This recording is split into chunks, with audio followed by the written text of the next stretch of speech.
Welcome to જ્ઞાન GPSC મિત્રો. લાંબા ટાઈમથી તમે એક ચર્ચા જોઈ રહ્યા છો ન્યૂઝપેપરની અંદર. ઠીક, એ ચર્ચાનું નામ છે વન નેશન ને વન ઇલેક્શન. આજની તારીખમાં આપણી કેબિનેટે એને અપ્રુવલ આપી દીધો છે. જે હાઈ લેવલ કમિટી બનેલી આપણા પૂર્વ રાષ્ટ્રપતિ રામનાથ કોવિંદની અંડર, તો એ કમિટીની જે ભલામણ હતો એની ઉપર આજે આપણી કેબિનેટે મંજૂરી આપી લીધી છે. ઠીક, તો આની ઉપરથી આપણે યુપીએસસીમાં જીપીએસસીમાં મેન્સમાં સવાલ પૂછાઈ ગયા છે. અને ફરીથી આવા કઈ સવાલ પૂછાય, ઠીક, તો એને આપણે કઈ રીતના ટેકલ કરવા એને આજે જોશું. ઠીક, અને આપને પણ એક આઈડિયા આવવો જોઈએ કે ભાઈ વન નેશન ને વન ઇલેક્શન શું છે, એના ફાયદા શું છે અને આનાથી આપણે નુકસાન શું છે. તો આજના લેક્ચરમાં આપણે જોશું વન નેશન વન ઇલેક્શન. સમજ પડી? તો સૌથી પહેલા તો જોઈએ કે ભાઈ આ ન્યૂઝમાં શા માટે છે. ઠીક, તો એનું મેઇન કારણ શું છે કે હાલમાં આપણી કેન્દ્રીય કેબિનેટે શું કર્યું છે કે જે પૂર્વ રાષ્ટ્રપતિ છે એની અંડર જે અધ્યક્ષતામાં એક કમિટી હતી, હાઈ લેવલ કમિટી એનું નામ આપેલું છે. ઠીક, તો એને પૂછવામાં આવ્યું હતું કે ભાઈ વન ઇલેક્શન ને વન નેશન વન ઇલેક્શન કરવામાં શું નુકસાન છે, શું ફાયદા થશે અને કઈ રીતના પોસિબલ છે કરવા માટે. તો એક કમિટી બનાવવામાં આવી હતી. ઠીક, એ કમિટીએ થોડા ટાઈમ પહેલા રાષ્ટ્રપતિ જે આપણા છે એને પોતાનો રિપોર્ટ આવ્યો હતો અને એ રિપોર્ટ ઉપર આજની તારીખમાં આપણી જે કેન્દ્રીય કેબિનેટ છે એને શું આપ્યું છે, અપ્રૂવ આપ્યું છે. ઠીક, હવે અહીંયા તમને એક પોઈન્ટ બતાવી દઉં છું કે એ હાઈ લેવલ કમિટીની અંદર કયા કયા મેમ્બરો હતા. ઠીક, તો અધ્યક્ષ હતા રામનાથ કોવિંદ. ઠીક, ફોટો થોડોક આછો છે એટલે તમે જોઈ શકો છો. એની બાજુમાં છે ગુલાબ નબી આઝાદ, જે એક સમયે કોંગ્રેસ પાર્ટીના એક મહત્વપૂર્ણ લીડર હતા. એની બાજુમાં છે રામ મેઘવાલ, ઠીક, જે કેન્દ્રીય મંત્રી છે કાયદાના. ઠીક, આ સાઈડ જોઈ શકો છો અમિત શાહ, ઠીક, જે આપણે ગૃહમંત્રી એને એક સભ્ય છે. એની બાજુમાં છે એનકે સિંહ. કોણ છે? એનકે સિંહ, જે આપણા 15મા નાણાં આયોગના અધ્યક્ષ હતા. ઠીક, એની બાજુમાં જે ચેર ઉપર બેઠેલા વ્યક્તિ જે છે, ઠીક, એનું નામ છે સુભાષ કશ્યપ. શું નામ છે એમનું? સુભાષ કશ્યપ. જો તમે પોલિટી ભણ્યા હશો ધ્યાનથી, ઠીક, તો સુભાષ કશ્યપની પોલિટી ઉપર બહુ સારી બુક છે અને યુપીએસસીની અંદર મોટા ભાગના સવાલો સુભાષ કશ્યપની બુકમાંથી આવે છે. ઠીક, તો સુભાષ કશ્યપની બુક છે, ડીડી બસુની બુક છે, તો આ બહુ ઇમ્પોર્ટન્ટ બુક છે. અને એ બધાની બુકનું સમરી ગાઈડ તરીકે લક્ષ્મીકાંત બનેલી છે બુક. તો લક્ષ્મીકાંત એક ગાઈડ બુક છે. ઠીક, આ બધા એના લેજન્ડો છે. ઠીક, તો આ કમિટીમાં ઓર ઘણા બધા મેમ્બર હતા, એ બધાને આપણે જાણવાની જરૂર નથી. જે મેઇન સભ્ય હતા એની મેં ચર્ચા કરી. તો આ કમિટીની ભલામણ જેની કરી હતી એની ઉપર કેબિનેટે આજે શું આપી દીધું છે? અપ્રૂવ. હવે આ જે કેબિનેટની જે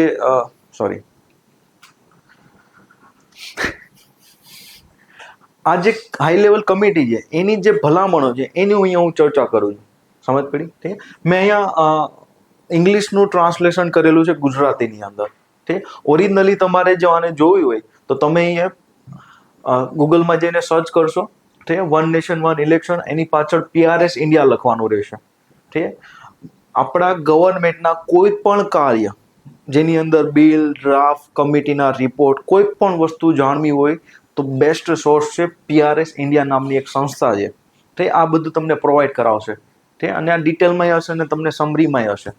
ઠીક, તો તમે એવું લખશો PRS ઇન્ડિયા કરીને. ઠીક, તો એની અંદર તમને પોલિટીને લગતી બધી જ માહિતી મળી જશે. પ્લસ તમારા મેમ્બર ઓફ પાર્લામેન્ટે કેટલી હાજરી આપેલી છે સંસદની અંદર, કેટલા સવાલો પૂછેલા છે, કેટલા જવાબ આપેલા છે, એ બધી જ ડિટેલ અહીંયાથી મળી જશે તમને.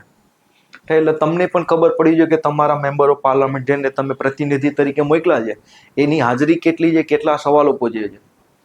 સમજ પડી? એકવાર બની ગયા પછી આવા લોકો મત વિસ્તારમાં તો આવતા નથી હોતા, પણ આપણે એની ઉપર ધ્યાન રાખી શકીએ છીએ કે ભાઈ શું કરે છે.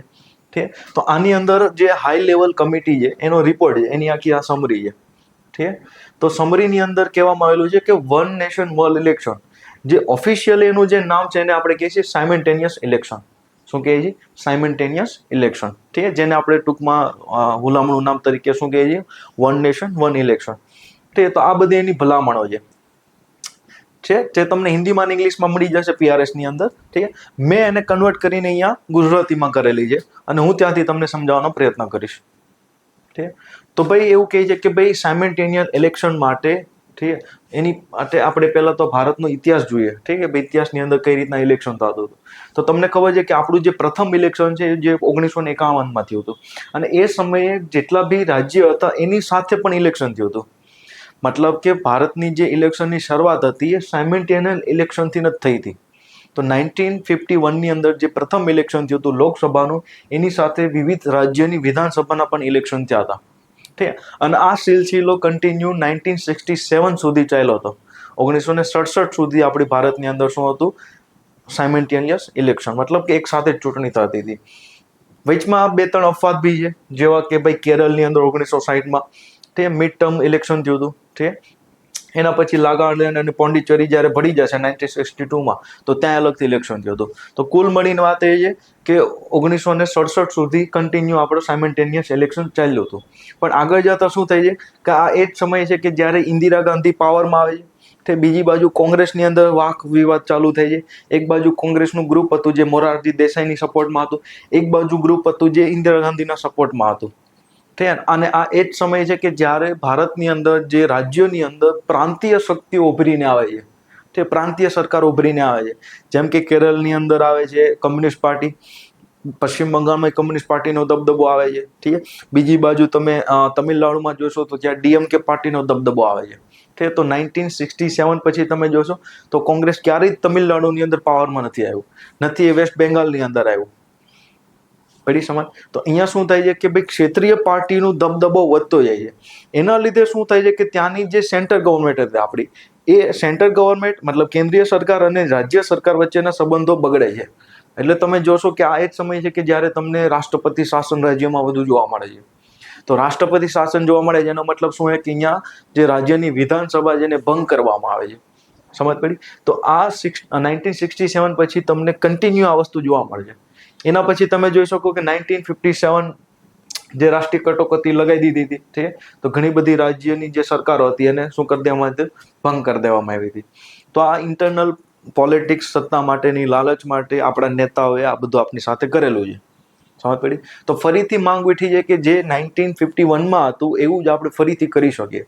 તો હાલની જે કેન્દ્રની ગવર્મેન્ટ છે, જે બીજેપી એલાયન્સની ગવર્મેન્ટ, આપણે કહી શકીએ કે ખાલી બીજેપીનો જ આ એજન્ડા છે કે 1 નેશન 1 ઇલેક્શન થવું જોઈએ. તે તો એના માટે આ લોકોએ 2023ની અંદર એક હાઈ લેવલ કમિટી બનાવી હતી. ઠીક. આપણે એની ચર્ચા આગળ કરી. હાઈ લેવલ કમિટીના કયા કયા સભ્ય હતા, અધ્યક્ષ કોણ છે, તે પ્રિલિમની અંદર આ ટાઈપના સવાલ પૂછાઈ શકે છે. ઠીક. તો હવે આ કમિટીની ભલામણો કઈ કઈ હતી? ઠીક. તો ભલામણ જુઓ કે ભાઈ લોકસભા અને રાજ્યની વિધાનસભાના ઇલેક્શન એક સાથે થઈ શકે છે, પણ આ મેટર સંસદની છે. એટલે કે અહીંયા રાજ્યને કોઈ પણ સંશોધન કરવાની જરૂર નથી.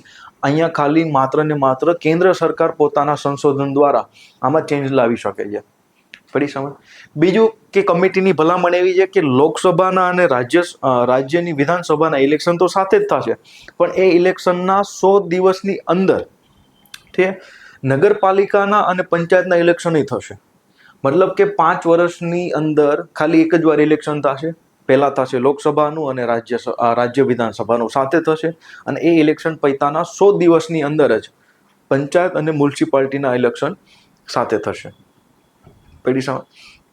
તો પંચાયત અને મ્યુનિસિપાલિટી જે સ્ટેટ સબ્જેક્ટ છે, મતલબ કે રાજ્યની વિષય સૂચિ છે, તો એમાં સુધારા કરવા માટે આપણે અડધાથી વધુ રાજ્ય કે અડધા જેટલા રાજ્યની મંજૂરી લેવી જરૂરી છે.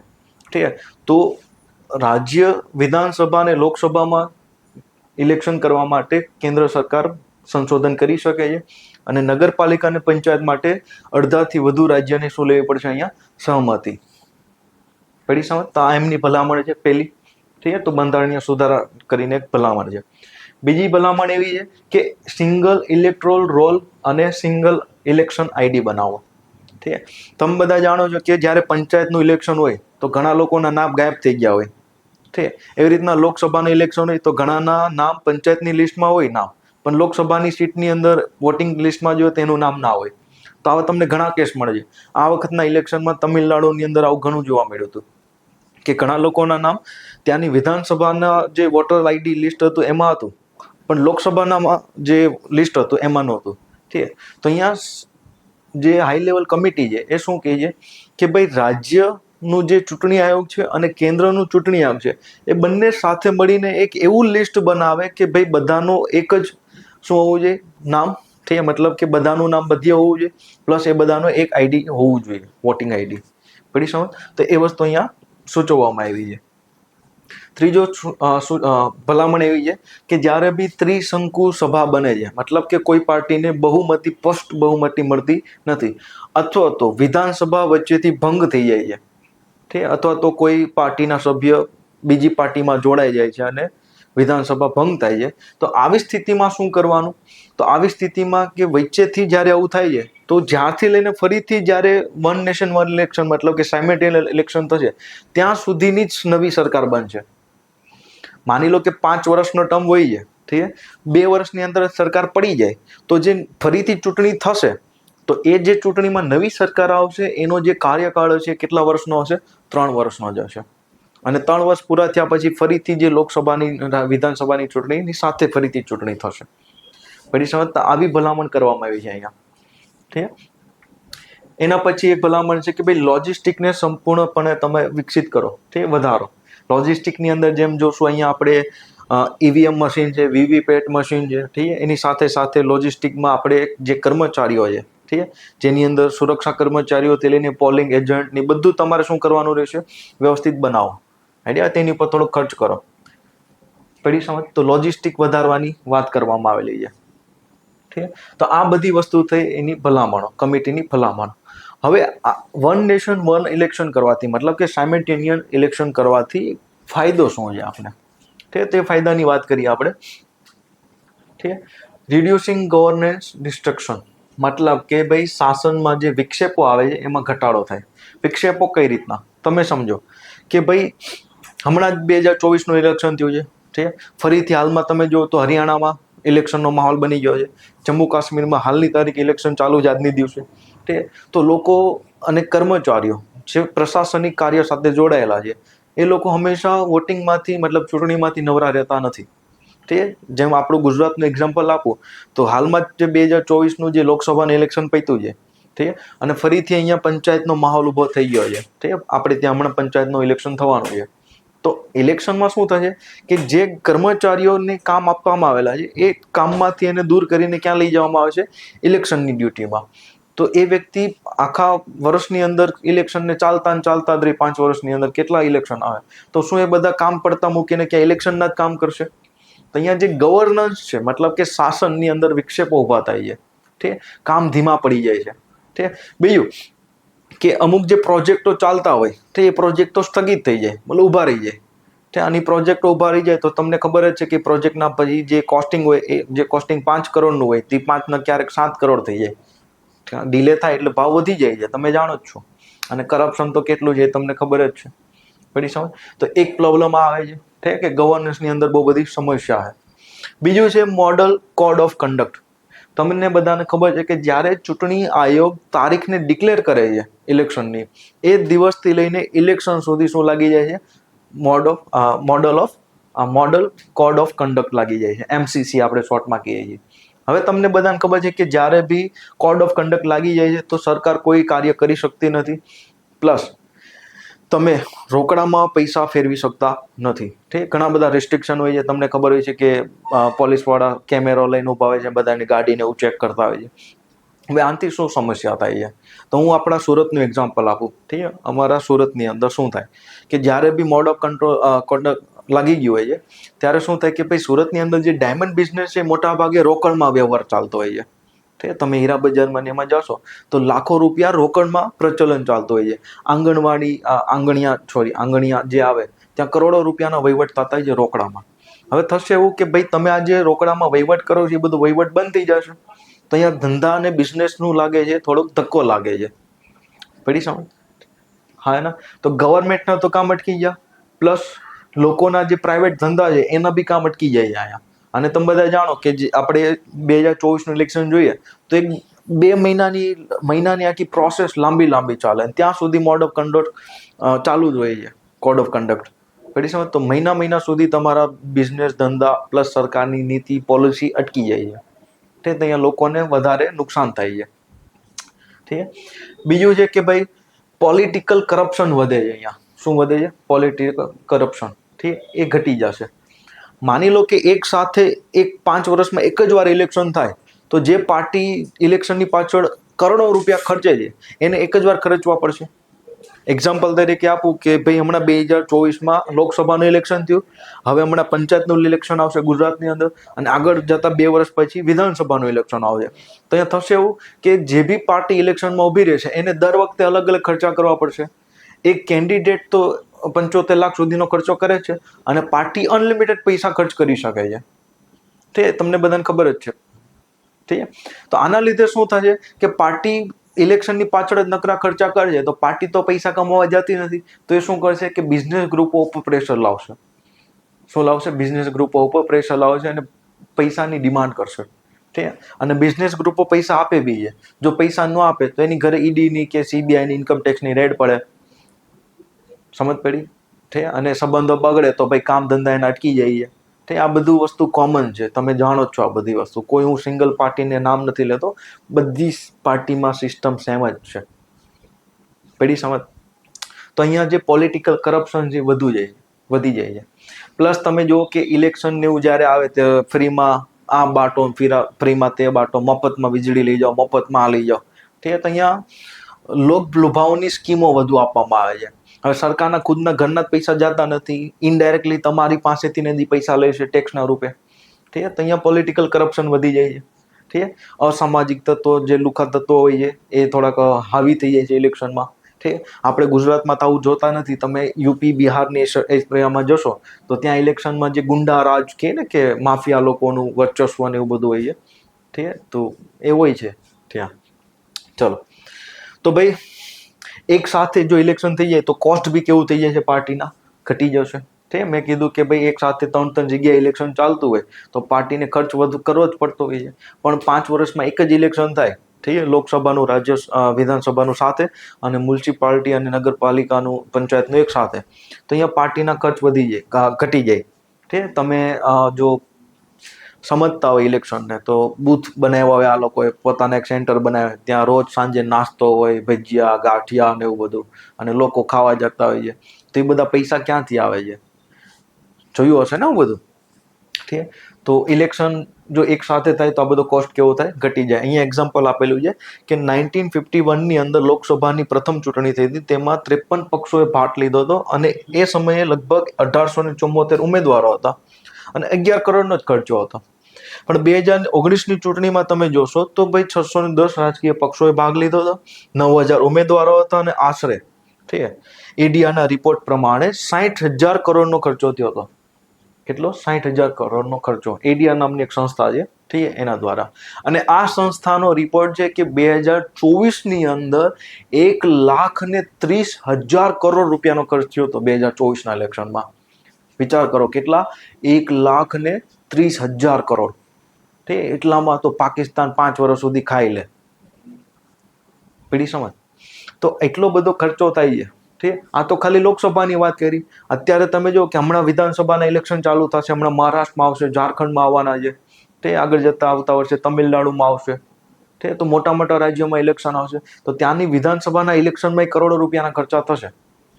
પહેલી સમજ? હા ના? ઠીક. તો ઓબ્વિયસલી સમસ્યા આવે છે. ઠીક. બીજી બાજુ જોશું તો ભાઈ નાગરિકોને સુવિધાનો જે મળે છે, ઠીક, એમાં થોડોક પ્રોબ્લેમ આવશે. કઈ રીતના પ્રોબ્લેમ આવશે કે ભાઈ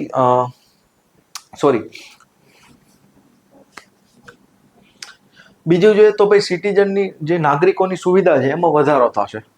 મેં આગળ આપણે ચર્ચા કરી એમ કે ભાઈ પંચાયતના ચૂંટણીમાં પંચાયતનું જે લિસ્ટ છે એમાં નામ છે ભાઈનું, પણ વિધાનસભાની જે નામ છે યાદી, મતદારોની યાદી, એમાં નામ નથી. લોકસભામાં નામ છે, બીજામાં નથી. તો અહીંયા શું થશે કે ભાઈ સરકાર વોટિંગ કરાવવા માટે, લોકો વધુ વોટ કરે એના માટે આ બધા કામ જલ્દી કરી દેશે, ફાસ્ટ. તમે જુઓ છો કે ભાઈ બીજા કોઈ પણ સરકારી કામ કરવા જશો તો એમાં બહુ ડીલે આવશે, બહુ બધી ભૂલો આવશે, પણ ઇલેક્શન કાર્ડ કઢાવવા જશો તો તરત જ નીકળી જશે. થાય છે ને એવું? ઠીક. તો અહીંયા ઇલેક્શન કાર્ડના લીધે નાગરિકોની સુવિધામાં શું થશે? વધારો થશે. ઠીક. બીજું છે કાયદા અમલીકરણની જે સંસાધનો છે એને શ્રેષ્ઠ બનાવવું. ઠીક. ઇલેક્શન જે પ્રક્રિયા છે ને એ બહુ મોટી હોય છે. હવે એ ઇલેક્શન પ્રક્રિયા માટે હજારો લાખોની સંખ્યાની અંદર પોલીસ કર્મચારીઓ, અર્ધલશ્કરી દળો, ઠીક, અને સૈન્ય દળો અહીંયા ઉપસ્થિત હોય છે ઇલેક્શનમાં. હવે આમ જે હજારોની સંખ્યામાં જે જવાનો છે, ઠીક છે, સુરક્ષાને લગતા જવાનો, એને એક જગ્યાએથી બીજી જગ્યાએ મૂવ કરવા, ઠીક છે, એને ત્યાં રાખવા, ખવડાવવું, પીવડાવવું, એની ઉપર કરોડો રૂપિયાનો ખર્ચો થતો હોય છે. શું થતો હોય છે? કરોડો રૂપિયાનો ખર્ચો. અને આ ખર્ચો કોણ કરતી હોય છે? આપણી સરકાર કરતી હોય છે. અને સરકાર પાસે પૈસા ક્યાંથી આવે છે? ક્યાંક ને ક્યાંક આપણા ટેક્સમાંથી જ પૈસા આવે છે. સમજ પડી? તો દર 5 વર્ષની અંદર જો એક જ વાર આવું ખર્ચો કરવો પડે તો એ હજી પોસાય, પણ 2 વર્ષે રોજ દર વર્ષે આવા ખર્ચા કરવા સરકારની મોંઘા પડે, પ્લસ ખર્ચા પ્રક્રિયા તો છે તે, અને બધો બોજ કોની ઉપર ફાઇનલી આવવાનો છે? આપણા જેવા નાગરિકો ઉપર, જે ટેક્સ દ્વારા વસૂલવામાં આવશે. સમજ પડી? તો આવા જે સંસાધનો છે એનો યોગ્ય ઉપયોગ કરો, ઓપ્ટિમાઇઝ કરો. પડી સમજ? હા ના. બીજું છે કે હોર્સ ટ્રેડિંગની જે ઘટનાઓ બને છે એ ઘટી જાય. હોર્સ ટ્રેડિંગ એટલે સમજો, માની લો કે હમણાં લોકસભાનું ઇલેક્શન ગયું, ઠીક છે. હવે લોકસભાના ઇલેક્શનમાં શું હતું કે મહારાષ્ટ્રની અંદર જે અજીત પવારની પાર્ટી હતી એને ખાલી એક જ સીટ મળી, ઠીક છે. એની સામે જે એનસીપી, જે શરદ પવારની પાર્ટી છે, એને વધુ સીટો મળી.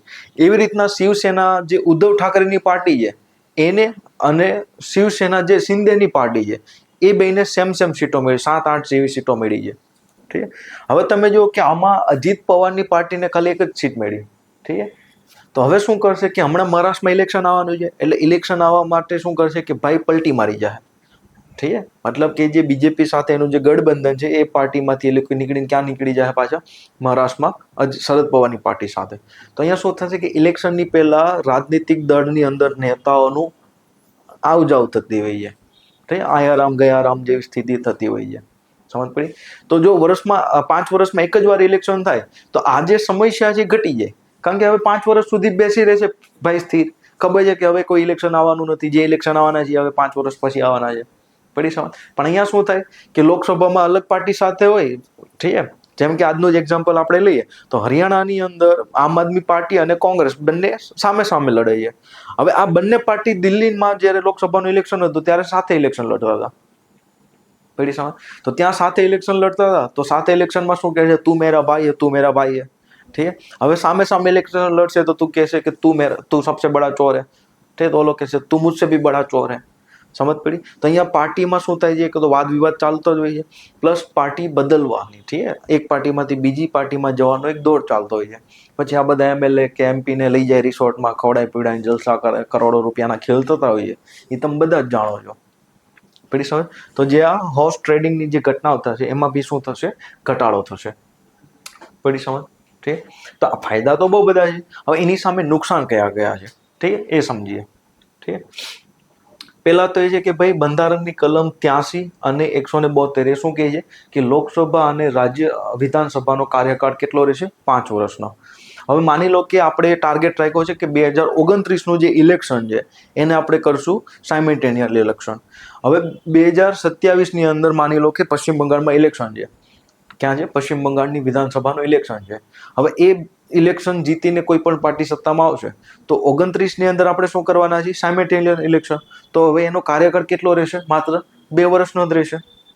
પડી સમજ? ઠીક. આગળ ભલે પછી 5 વર્ષ રહે એ અલગ વાત છે. ઠીક. હવે અહીંયા જે ભલામણ કરી હતી સમિતિએ, હાઈ લેવલ કમિટી જે હતી, એને શું કીધું કે માની લો કે 5 વર્ષનું ઇલેક્શન હતું, ઠીક, 2 વર્ષ ત્યાં અને સરકાર પડી ગઈ, તો હવે જે નવું ઇલેક્શન થશે એનો કાર્યકાળ કેટલો રહેશે? કાર્યકાળ 3 વર્ષનો જ રહેશે. એનો મતલબ એ કે તમારે બંધારણની અંદર જે લખ્યું છે કે ભાઈ 5 વર્ષનો કાર્યકાળ રહેશે, એમાં શું કરવા પડશે? સુધારા કરવા પડશે. પડી સમજ? આજની તારીખમાં તમે જોવો છો કે બીજેપી પાસે એબ્સોલ્યુટ મેજોરિટી નથી સંસદની અંદર, ઠીક, લોકસભાની અંદર. ઠીક. તો પક્ષ માટે બી એક સમસ્યા રહેશે કે ભાઈ આમાં શું કરું, શું ના કરું. ઠીક. બીજું છે લોજિસ્ટિક્સ ચેલેન્જ. ઠીક. આનું અમલીકરણ કરાવવું બહુ મોટી સમસ્યા છે. એક સાથે તમે માની લો કે લોકસભા અને રાજ્યની વિધાનસભાના ઇલેક્શન કરાવજો તો તમારે 2 ઈવીએમ મશીન મૂકવા પડશે, ઠીક. એની સાથે 2 વીવીપેટ મૂકવા પડશે. તો અહીંયા કર્મચારી વધશે, પ્લસ તમારા મશીને વધવાના છે. સમજ પડી? ઠીક. આગળ હું એનો ફોટો દેખાડું તમને એટલે આઈડિયા આવશે. આ રીતના, ઠીક. તમારે 2 વોટિંગ કરવા પડશે. તો મશીને કેટલા જોશે? 2. આ તો ઈવીએમ મશીન છે, એની સાથે 2 વીવીપેટ મશીન હશે જેમાં ચિઠ્ઠીઓ આવે, ઠીક. તો મશીનરીમાં શું કરવો પડશે? અહીંયા વધારો. તો લોજિસ્ટિક સામે એક બહુ મોટી સમસ્યા છે. પડી સમજ? ઠીક. અને આખા દેશમાં એક સાથે ઇલેક્શન કરાવશો લોકસભાના અને રાજ્ય વિધાનસભાના, તો પ્રક્રિયા એક લાંબી ચાલશે. મિનિમમ તમારા 2-3 મહિના તો નીકળી જ જશે ઇલેક્શનમાં ને ઇલેક્શનમાં.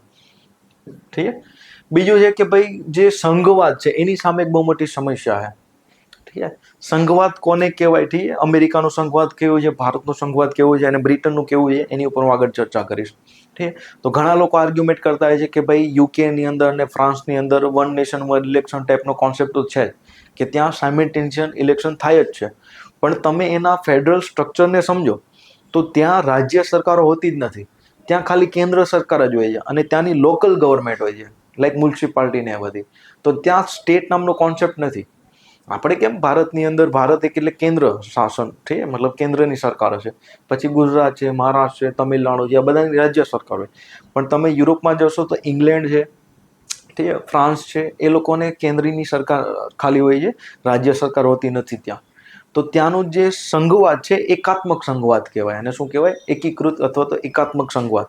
તો ત્યાં આ વસ્તુ પોસિબલ છે. તમે જોશો તો યુકેની અંદર, સ્વીડનની અંદર, આ બધા દેશોની અંદર તમને સાયમલ્ટેનિયસ ઇલેક્શન જોવા મળશે. હવે એને તમે ભારત સાથે કમ્પેર ના કરી શકો, કારણ કે ભારતનો સંઘવાદ એક સમન્વિત સંઘવાદ જોવા મળે છે. ઠીક છે. અહીંયા તમારે પાવરનું સેપરેશન કરેલું છે, વિષયો બાટી દીધેલા છે, રાજ્યના વિષયો, કેન્દ્રના વિષયો, એવી રીતના સમવર્તી સૂચિ. ઠીક. તો ભારતનું સંઘવાદ થોડુંક અલગ છે. આની ઉપર હું ડિટેલમાં આગળ એક લેક્ચર બનાવીશ, ઠીક છે, તમને પ્રોવાઈડ કરાવીશ. તો સંઘવાદની સામે શું આવે છે? ઇસ્યુ. કારણ કે અહીંયા રાજ્ય ઉપર કેન્દ્ર સરકાર હાવી થઈ જાય છે. કારણ કે ઇલેક્શન કરાવવાનું જવાબદારીની બધી પછી કેન્દ્રીય ચૂંટણી કમિશનની અંદર આવી જશે. સમજ પડી? તો અહીંયા કેન્દ્ર શું થઈ જશે? હાવી થઈ જશે. અને ક્યાંક ને ક્યાંક ઇલેક્શનની અંદર સ્થાનિક મુદ્દાઓ કરતા રાષ્ટ્રીય મુદ્દા, મતલબ કે જે કેન્દ્ર સરકારના જે લગતા મુદ્દા છે એ વધુ હાવી થઈ જશે. ઠીક. તો એની સામે શું આવે છે? સમસ્યા આવશે. ઠીક. સંઘવાદની સામે. ઠીક. સંઘવાદ ઉપર હું આગળ આખી લેક્ચર લઈશ, ત્યારે હું તમને સમજાવીશ. બીજું છે કે ભાઈ ઘણા બધા જે વિદ્વાન છે, જેમ કે જસ્ટિસ BS ચૌહાણ, ઠીક છે, જે કાયદા પંચનો અહેવાલ આપ્યો હતો, એ લોકોનું માનવું છે કે ભાઈ હાલનું બંધારણ તમને અનુમતિ આપી જ નથી શકતું એક સાથે ઇલેક્શન કરવાનું. તો બંધારણમાં બહુ બધા ચેન્જીસ કરવા પડે એમ છે. બીજું કે લોક પ્રતિનિધિત્વ અધિનિયમ 1951, પીપલ્સ રિપ્રેઝન્ટેશન એક્ટ 1951માં શું કરવા પડશે? ઘણા બધા સુધારા કરવા પડે એમ છે. ઠીક. તો થોડુંક માથાકૂટ વાળી વસ્તુ છે. ઠીક. બીજું કે આનાથી જે લોકોને ચૂંટણીનો લાભ મળે છે એ લાભ મળતો બંધ થઈ જશે. કઈ રીતના? સમજો કે જેવું ઇલેક્શન હશે તો નેતા આવશે, ભાઈ ભાઈ ભાઈ ભાઈ મને વોટ આપો કરતા કરતા. ઠીક. અને એકવાર તમે વોટ આપશો એટલે ગાયબ થઈ જશે 5 વર્ષ સુધી. તો માની લો કે એક સાથે ઇલેક્શન થશે તો 5 વર્ષ સુધી કોઈ નેતા તો તમને દેખાશે જ નહીં. પણ માની લો કે જે હાલનું ઇલેક્શન ચાલે છે, તો હમણાં લોકસભાનું ઇલેક્શન ગયું, હમણાં આપણા ગુજરાતમાં પંચાયતનું ઇલેક્શન આવશે, તો ફરી નેતા આવશે તમારા ઘરે, ભાઈ ભાઈ ભાઈ અમને વોટ આપો. તો એ પછી વિધાનસભાનું ઇલેક્શન આવશે તો ફરી તમારી પાસે આવશે કે અમને વોટ આપો, અમને વોટ આપો. ત્યારે પબ્લિક અહીંયા પોતાની માંગી શકે છે કે ભાઈ જ્યારે પૂર આવ્યું હતું વડોદરામાં તો તમે બધા ક્યાં ગયા હતા? ઠીક. હમણાં મ્યુનિસિપાલિટી ઇલેક્શન આવશે વડોદરામાં, તો મ્યુનિસિપાલિટીના ઇલેક્શનની અંદર લોકો પૂછશે ને નેતાઓને કે ભાઈ પૂર આવ્યું હતું ત્યારે તમે ક્યાં હતા? ફોટા પડાવીને ખાલી વ્યાઈ ગયા. ઠીક. અહીંયા સવાલ ઊભા કરી શકો છો, તમે સવાલ પૂછી શકો છો. તો નેતા ઉપર જવાબદારી વધી. ઠીક. જવાબદારી વધી શકે છે. પણ જો એક સાથે એક જ વાર ઇલેક્શન થાય 5 વર્ષની અંદર, તો તમે બધા જાણો છો કે એકવાર નેતા વોટ માગીને વ્યાઈ જશે, પછી ક્યારે આવશે નહીં. પડી સમજ? ઠીક. તો એક બહુ મોટી સમસ્યા આવશે અહીંયા. તો લોકો પોતાની માંગ પૂરી કરાવી શકશે નહીં. ઠીક. બીજી બાજુ છે કે ભાઈ બધી પાર્ટી વચ્ચે એક સર્વસંમતિ બનાવવી જરૂરી છે. જેમ કે તમે જાણો છો કે કોંગ્રેસને જે વિપક્ષમાં બેઠેલા છે, તો આ લોકો આ જે વન નેશન વન ઇલેક્શન છે એનો સખત વિરોધ કરી રહ્યા છે કે આ થવું જ ના જોઈએ, આવું જ ના જોઈએ. પડી સમજ? એ લોકો એવું કહે છે કે આ એક જુમલા છે. ઠીક છે. સરકાર પોતાનું ધ્યાન ભટકાવવા માંગે છે પોતાની નિષ્ફળતા ઉપર. બીજી બાજુ કેન્દ્ર સરકાર કે જે વર્તમાન સરકાર છે શું કહે છે કે નહીં નહીં, આનાથી બહુ ફાયદા છે, આમ છે તેમ છે. ઠીક. એ તમારી ઉપર છે કે તમે કઈ વિચારધારા, કઈ પાર્ટી સાથે જોડાયેલા છો. ઠીક. તો તમે ફાયદા અને ગેરફાયદા તમે ડિસાઇડ કરી શકો, આ બાજુ રહીને કે આ તો આ બાજુ રહીને. પડી સમજ? અહીંયા મારો પર્પઝ છે કે તમને સમજો ધ્યાનથી એ જ. ઠીક. બીજું મેં તમને આગળ ચર્ચા કરી એમ કે ભાઈ સ્થાનીય મુદ્દા દબાઈ જશે કેન્દ્રીય મુદ્દાની સામે. એક એક્ઝામ્પલથી સમજો. ઠીક છે. જ્યારે 2019નું ઇલેક્શન હતું ત્યારે જ તમારી સરકારે બાલાકોટ એર સ્ટ્રાઇક કરી. ઠીક છે. પાકિસ્તાનમાં જઈને બોમ્બ ફોડી આવ્યા.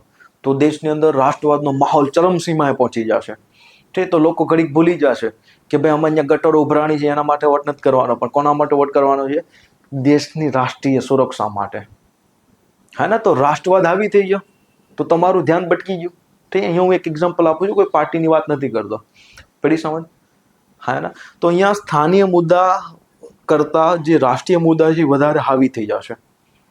પડે છે સમજ? ઠીક, તો એક સમસ્યા આવશે. સૌથી મોટી બીજી એ સમસ્યા છે કે ભાઈ આ જે મતદાન કરવા વાળા લોકો છે એને કઈ રીતના સમજાવવા, ઠીક, કે ભાઈ કોને ઇલેક્શન કહેવાય. ઠીક, ખાલી એ લોકોને એટલું જ ખબર પડે કે રાત્રે એક ખંભો મળી ગયો છે, ચિકન બિરયાની મળી ગયો છે અને આ પાર્ટીને વોટ આપવાનું કીધું છે, અથવા તો 500 રૂપિયા આપ્યા છે, વોટ આપો. ઠીક, આવું તમે જુઓ જ છો. સાઉથ ઇન્ડિયામાં તમે ઇલેક્શનમાં જશો ને તો ત્યાં તો કુકર ફ્રીમાં આપવાનું, મિક્સર ફ્રીમાં આપવાનું ને એવી બધી ભલામણ કરતા હોઈએ. નોર્થ ઇન્ડિયામાં શું કે ભાઈ એટલા યુનિટ વીજળી ફ્રી. તો અહીંયા તો જે લોક લુભાવની જે સ્કીમો છે એ પ્રચલિત થશે. ઠીક, તો વોટરને તો આઈડિયા જ નથી, વોટરને તો બસ મળી ગયો એટલે વોટિંગ કરી આવ્યા. ઠીક, કરોડો રૂપિયાનો અહીંયા ખેલ થાય છે, તમે બધા જ જાણો છો. ઠીક, તો અહીંયા વોટરની પાસે અવેરનેસ છે જ નહીં, જાગૃતતા છે જ નહીં. એને ખબર જ નથી કે ભાઈ સ્થાનીય મુદ્દા કયા છે અને રાષ્ટ્રીય મુદ્દા કયા છે. સમજ પડી? તમારા ગ્રુપમાં તમે જે તૈયારી કરો છો અથવા તો જેને પોલિટિકલ નોલેજ છે એને જ ખબર હોય છે. બાકી કોઈ સામાન્ય વ્યક્તિને પૂછો કે વિધાનસભાનું ઇલેક્શન ક્યારે હોય, લોકસભાનું ઇલેક્શન ક્યારે હોય, કોઈને ખબર જ નથી હોતી. પછી બસ એટલી ખબર હોય છે કે ભાઈ ઉપર મોદી બેઠા છે, તે અહીંયા આ બેઠા છે, પણ એને બીજી કાંઈ ખબર નથી. તમે એને પૂછો કે ભાઈ સંસદની અંદર કેટલા ગૃહ હોય છે, રાજ્યસભા હોય છે, લોકસભા, એ ના ખબર હોય એને. બધી સમજ? તો અહીંયા જે લોકોને બિલકુલ જ ખબર નથી, આ લોકોને અવેરનેસ લાવવી બહુ મોટો એક પડકાર છે આપણા માટે. તો આપણે એને પહેલાં તો એ સમજાવવું પડશે કે ઇલેક્શન કેવા કેવા હોય છે, કઈ રીતના થાય છે. પ્લસ એને કહેવું પડશે કે સ્થાનીય મુદ્દા અલગ હોય છે, રાષ્ટ્રીય મુદ્દા અલગ હોય છે, અને એના આધારે તમારે 2 મશીનમાં વોટ આપવાના છે. ઠીક છે, સૌથી મોટી સમસ્યા તો આ છે ને. અને માથે લખવું પડશે ને વિધાનસભા માટેનું મશીન છે ને લોકસભા માટેનું મશીન છે. સમજ પડે છે? તો અહીંયા બહુ મોટી સમસ્યાઓ છે. શેની? જાગૃત કરવાની, લોકોને, મતદાતાઓને જાગૃત કરવાની સમસ્યાઓ છે. બીજું છે કે બધી જે વિધાનસભા છે એને તો પહેલા કેવું પડશે કે 2029 સુધીમાં તમારે બધાને પોતાનું એસેમ્બલી ખતમ કરવાની છે. ઠીક છે, તો મમતા દીદી ઠેકડા મારશે કે નહીં હું નહીં થવા દઉં. DMK, ઠીક છે, જે વિરોધ પક્ષની પાર્ટીઓ છે બધા ઓબ્વિયસલી વિરોધ કરશે આનો. તો અહીંયા બધા વિધાનસભાઓનો જે સમય છે એ કરવો એ બહુ મોટી સમસ્યા આવશે. પડી સમજ? જેમ કે આપણું જ ઇલેક્શન લઈ લો, હમણાં ગુજરાતનું ઇલેક્શન જે થશે 2027 સુધીમાં થશે. 2027માં તો 2 વર્ષની અંદર તો 29 આવી જશે. તો આપણી બીજેપી ગવર્મેન્ટ છે, સેન્ટરમાં બીજેપી છે, તો આ ગવર્મેન્ટ માની લેશે. પણ એની જગ્યાએ અપોઝિશન પાર્ટીની કોઈ ગવર્મેન્ટ હશે તો એ વાત નહીં માને કે ભાઈ 2 વર્ષ માટે તમે શું કામ કાર્યકાળ બનાવો છો, અમે નહીં કરી. તો એ એક બહુ મોટી સમસ્યાઓ છે અહીંયા. કરી સમજ?